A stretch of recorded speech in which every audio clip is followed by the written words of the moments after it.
पीड़ित बहू। ये कहानी है गीता की। गीता एक नास्तिक लड़की थी। वो किसी भगवान में विश्वास नहीं करती थी क्योंकि उसने बचपन से ही बहुत दुख देखे हैं। लेकिन आज वो कृष्ण जन्माष्टमी की तैयारी कर रही है। आखिर ऐसा क्या हुआ कि उसकी इतनी कठोर सोच में इतना बदलाव आया? आइए जानते हैं आगे की कहानी जन्माष्टमी स्पेशल में। गीता जब छोटी थी तब उसकी माँ चल बसी। सौतेली माँ के छांव में दुख सहके वो पली बड़ी।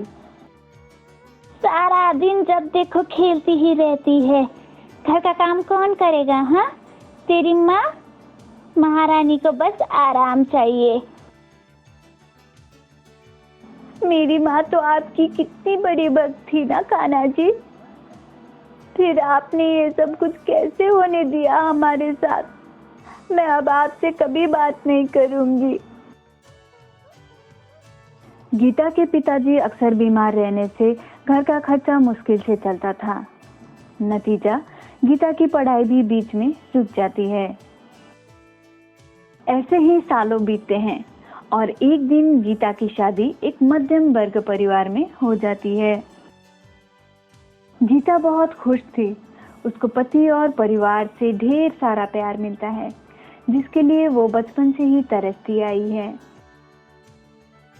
कुछ महीनों में गीता की मां बनने का खबर आता है।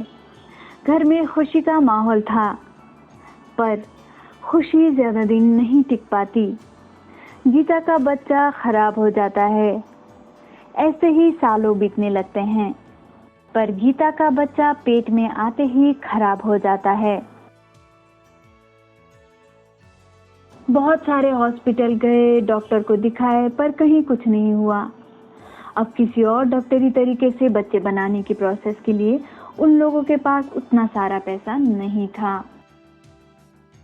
हिम्मत हार के गीता और हरी हॉस्पिटल के बाहर खड़े थे कि तभी एक आदमी उनके पास आता है और बोलने लगता है, अरे हरी, गीता कैसे हो?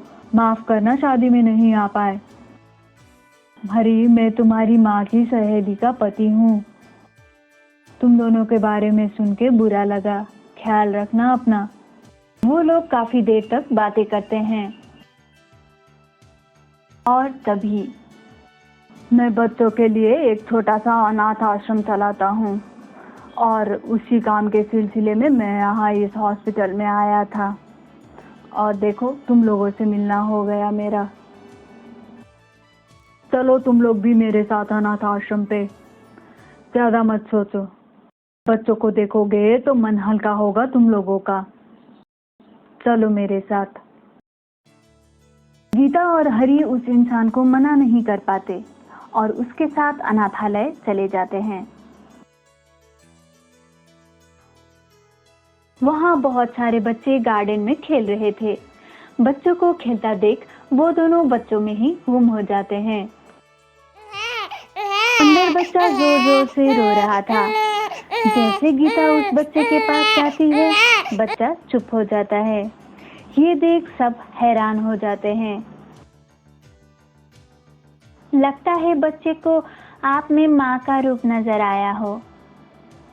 काफी देर से रो रहा था ये बच्चा। बेचारा आज रात ही पैदा हुआ है और इसकी माँ चल बसी।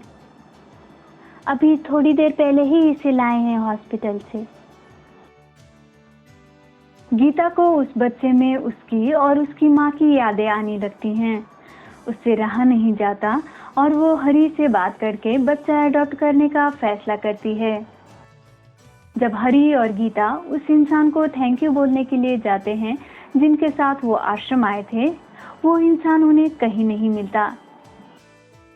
पूछने पर पता चलता है कि उस आश्रम का मालिक कई सालों से इंडिया नहीं आया है और उन दोनों के साथ कोई तीसरा आदमी भी नहीं आया था।